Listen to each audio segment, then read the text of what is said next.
Howdy, folks, and welcome out to another episode of Untold Tales from this side of nowhere. I'm excited to bring you another story from northwestern Wyoming, and as you know, my name is Connor Jones. I am your host for the podcast. This week's episode is sponsored by Basins Market, located in Basin, Wyoming. Basins Market is your destination for groceries, fresh produce, and the best meat department in the Bighorn Basin. Come in and sample their wide selection of products Monday through Saturday from 7 a.m. to 8 p.m. and Sundays from noon to 6 p.m. We are also sponsored by the Wyoming Welcome Program. The folks at the Wyoming Welcome Program are excited about their service, Table Talk.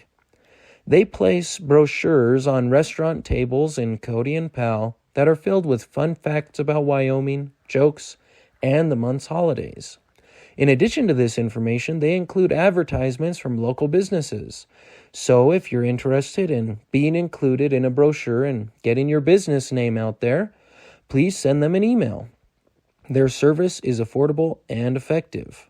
So you can reach them at HaleyJ, that's HALEYJ, at WyomingWelcome.com. And now, the podcast.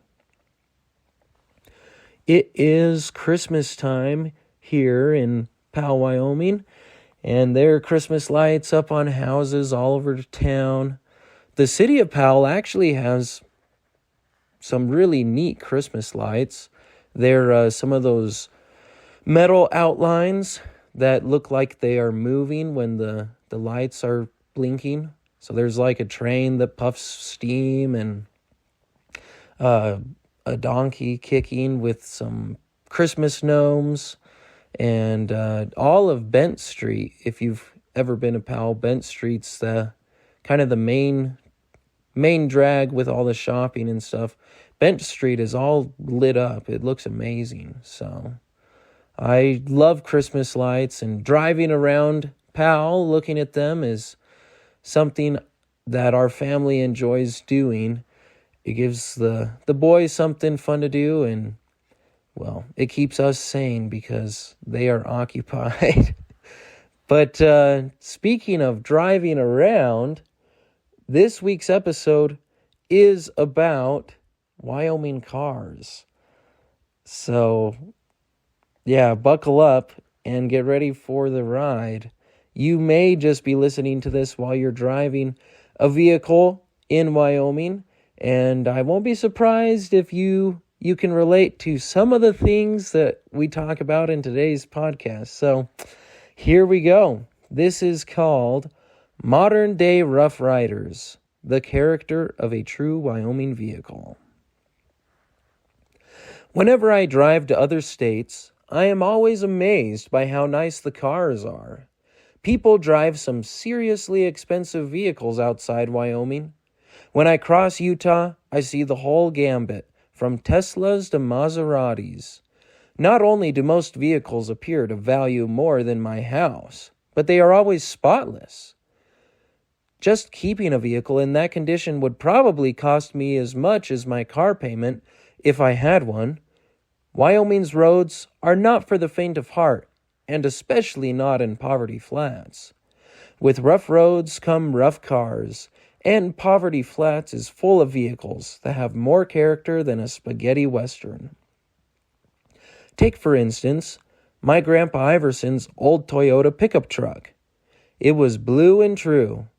He could probably tell you how many miles were on it when it came into his possession, but no one could tell you how many were on it when he was finished with it. The truck finally reached the point where the odometer no longer rolled any further, and the trusty little pickup was permanently stuck at 299,999 miles.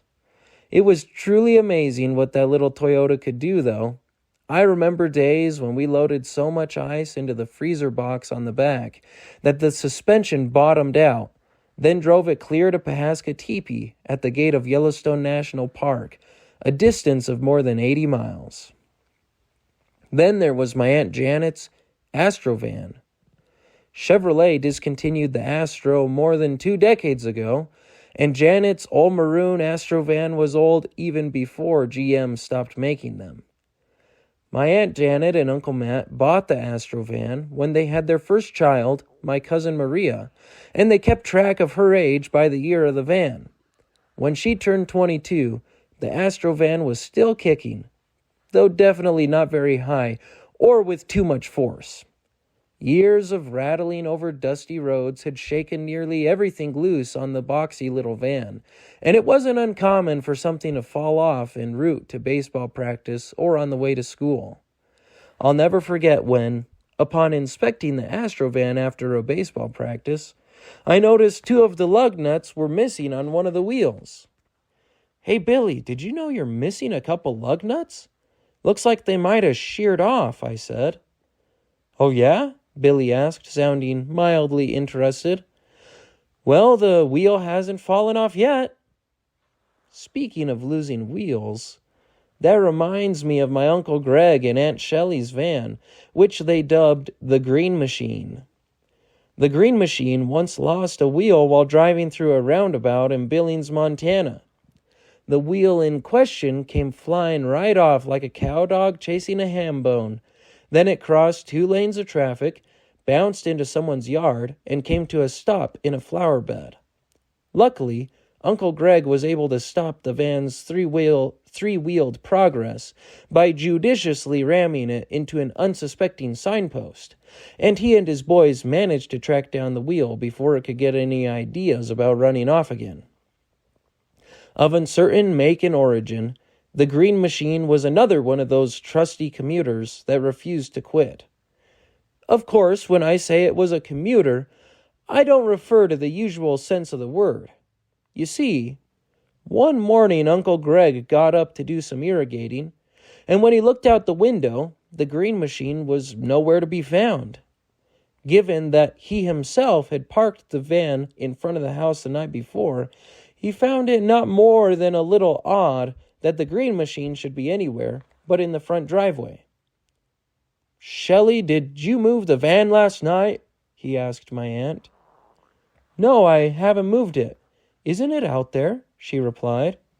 "I don't see it," Uncle Greg answered, brow furrowed. Soon all the family was out looking for the missing van. They were reasonably sure it hadn't been stolen, both because they lived this side of nowhere in Poverty Flats, where thieves would have been nuts to come prowling, and also because anyone who wanted to steal the Green Machine would have to be nuts. Since no one had reported any deranged car thieves in the area, they started in the place where they had last seen the Green Machine. It didn't take long for them to track it down. Standing in the spot where he had parked the van, Uncle Greg followed the tracks the car's tires had left in the dust. By all appearances, Uncle Greg had not put the Green Machine fully in park the night before, and at some point during the night, it slipped into neutral, and gravity took care of the rest. The tracks led him straight backwards from the Green Machine's parking spot and steadily down from the hill where the house stood. Down, down went the tracks, until they arrived at the stock pond behind Uncle Greg's sheep sheds. There in the murky water sat the Green Machine, up to its axles in mud and muck. Uncle Greg said a few choice words about the unknown manufacturers of the Green Machine, and then he went to fire up a tractor so they could pull the van back up the hill. Not surprisingly, cars don't get stolen very often in Poverty Flats. When the mileage on most vehicles is nearly equivalent to the population of Wyoming, they aren't necessarily prime targets for grand theft auto. In fact, most people are so unworried about car theft, they just leave their vehicles unlocked in front of their homes with the keys inside.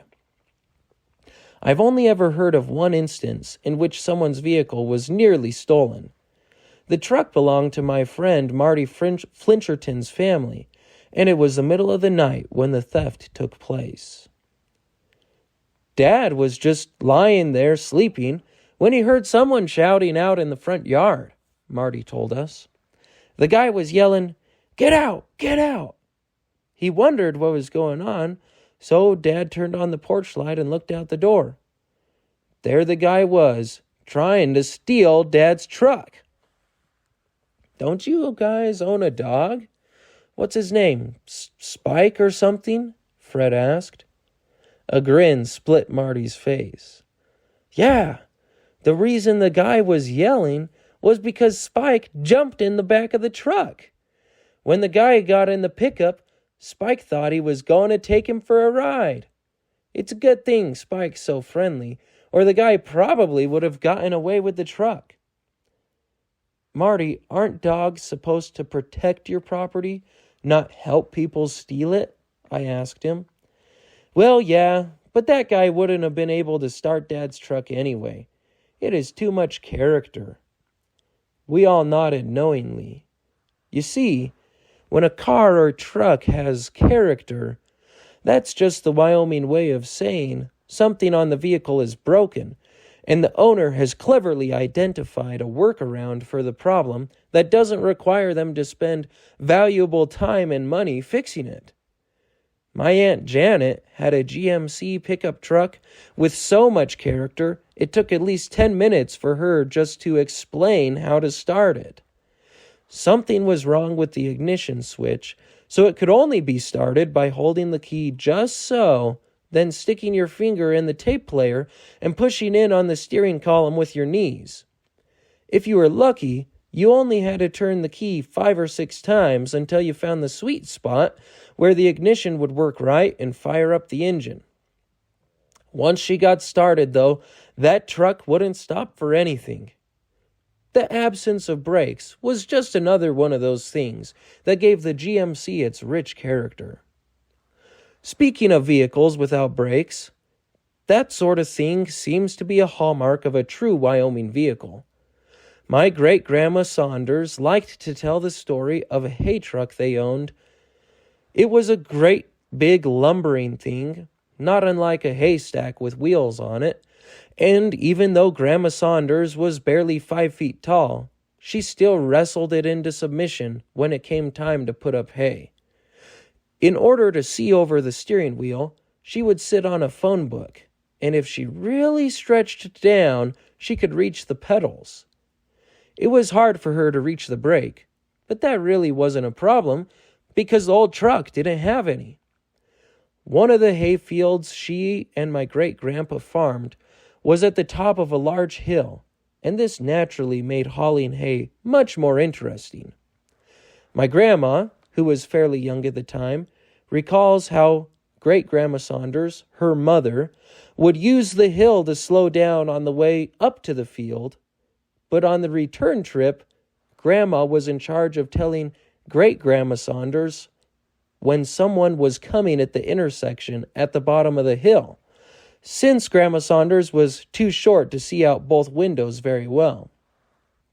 Well, on one of the trips back down the hill, Great-Grandma tried to downshift to prevent the truck from running under a full head of steam, but with a couple of tons of hay on the back, it wasn't long before the truck was screaming along at a pretty decent pace.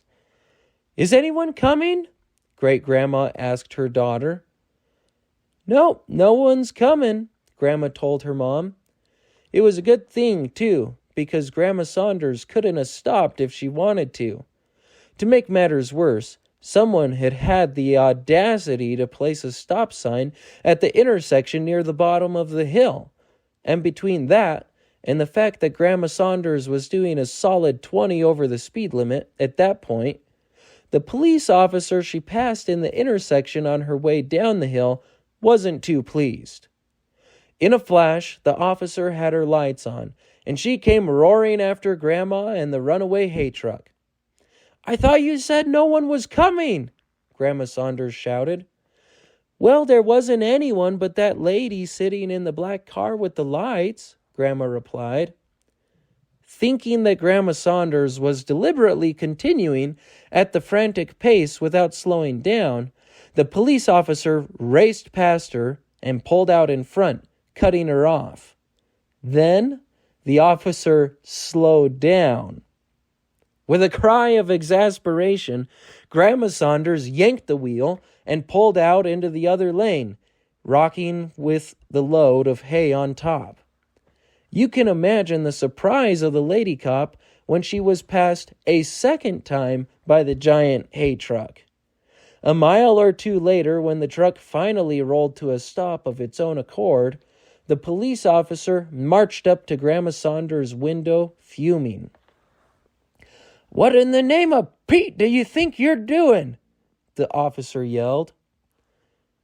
"Ma'am, if you can stop this truck on a hill like that, then you are welcome to give me a ticket right here," Grandma Saunders replied. "This truck has plenty of character." "By character, you wouldn't happen to mean it doesn't have any brakes, would you?" the officer asked. "That's about right," Grandma Saunders nodded. I don't think she ever forgave that officer for writing her a ticket. It's not that people in Wyoming don't take care of their vehicles. They do. There are very few people in the state who don't know how to change their own oil, and most people are passable mechanics. When you live this side of nowhere, you have to be.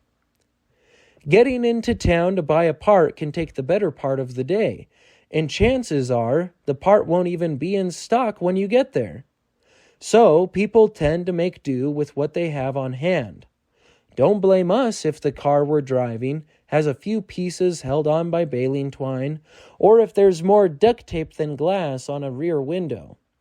Our vehicles usually aren't as clean as other people's, but that's just because we live a half hour away from a car wash, and there's a dirt road between the car wash and home, so washing your car is a pointless endeavor in and out of itself. I understand why people tend to misjudge a Wyoming vehicle. They are often old, dirty, and have a lot of character, as I pointed out before. If I didn't drive one myself, I might have doubts about their roadworthiness too. So I really can't blame my father-in-law for questioning the reliability of my own vehicle. You see, when I was dating Lily, I drove a 1992 Dodge Dakota that Grandma Saunders had given to me before I went to college, which I lovingly christened as Agatha. It just seemed like a fitting name for a vehicle that was older than myself, and one that my great-grandmother had driven for years. Agatha had plenty of character. Though Grandma had taken good care of the little truck and had likely never driven it over 55 miles per hour, it tended to stand out in the parking lot in my college apartment. I'm not sure there was an older vehicle in the place. Agatha had maroon seats with a saddle blanket pattern on the backrests, and the little bed topper had been glued on with what I strongly suspected was liquid nails, construction adhesive. She only had about 200,000 miles on her, and I admit that she struggled going up hills, often dropping to a snail's pace of around 35 miles per hour, a speed that resulted in some embarrassing situations on the interstate, but aside from that, she was a fine little truck. My only complaint about Agatha was that she had an annoying tendency to slip out of gear when parked and roll away. My roommates and I referred to it as her sleepwalking problem, and it wasn't uncommon for someone to look out the window of our apartment and yell, "Hey, Al, Agatha's been sleepwalking again." I would go out to the parking lot and find that Agatha had switched parking spots or traveled downhill a few yards before hitting the curb. The only time Agatha's sleepwalking really became a problem was when she sleepwalked right into another parked vehicle. The damage to both was minimal, but the owner of the other vehicle didn't seem to appreciate my explanation about Agatha's sleepwalking tendencies, and he had absolutely no concept of character when it came to vehicles. The real test of Agatha's reliability came when I asked my future father-in-law for Lily's hand in marriage. Most guys get grilled by their fiancé's father, So when I asked for permission to marry Lily, I wasn't surprised when her dad said he needed to talk to me about something first. Look, son, he told me, you are a great guy, and I approve of Lily's decision. So far, I thought the conversation was going really well. Relief flooded through me. But then Lily's dad continued. But there's something I have to address. I gulped. Which of my flaws was about to get exposed? Was there something that didn't sit quite right with the father of my intended? You see, he said, my daughter has always driven a reliable vehicle. I nodded, and a vision of Agatha doing 35 up a 2% grade filled my mind's eye. I couldn't help but think my little pickup truck may have had something to do with this conversation. I just expect her to be safe, he said. I understand, I replied. Okay, he nodded. Well, welcome to the family. Like I said, I understood his concern perfectly. Soon after Lily and I were married, and before we had Al Jr., I sold Agatha to a friend. It wasn't that I didn't have confidence in Agatha. We just couldn't fit a car seat on her single bench seat. To her credit, Agatha can still be seen puttering around Poverty Flats, and I'm told she makes an excellent little irrigating truck. I haven't heard if she still sleepwalks. Even if I stand out like a sore thumb when I drive my Wyoming vehicle out of the state, I wouldn't have it any other way. The dirt on my truck or minivan is just a symbol of the state where I live, a place where people care less about the car than the person inside it. It's nice not having to keep up appearances. If we owned fancy cars, we'd just end up ruining them on a dirt road, so we stick to our Wyoming vehicles. You won't see a Tesla or a Maserati, and if you do, chances are it is somewhere on the side of the road waiting for someone to tow them back to wherever they came from. When the tow truck shows up, chances are the conversation will go something like this. Howdy, the tow truck driver says. Looks like you folks are in a bit of trouble. Yes, we are, the hapless driver responds. But are you really going to tow my Tesla with that old truck? It's more baling twine than metal. The tow truck driver's reply does little to calm the stranded motorist. Oh, she runs just fine, the wrecker replies. She just has a lot of character. If you drive a Wyoming vehicle, you probably know what I mean when I say they tend to have a lot of character. When we drove to Arizona for Thanksgiving, I kept looking around and I was just shocked by how much money you could pour into a vehicle. And gosh, with car prices the way they are, even the used ones are getting pretty expensive. But yeah, the cars around here get the job done, so we're not likely to change our Wyoming ways anytime soon. If you own a vehicle that has a mileage close to the population of the state of Wyoming, let me hear from you. I love to get comments on our Facebook page and take emails, so you can shoot me a line there, and maybe you'll hear from us on one of our podcasts. So, as always, this has been another Untold Tale from this side of nowhere, where we work twice as hard for half as much and still find time for the important things, like fishing. See you next time, folks.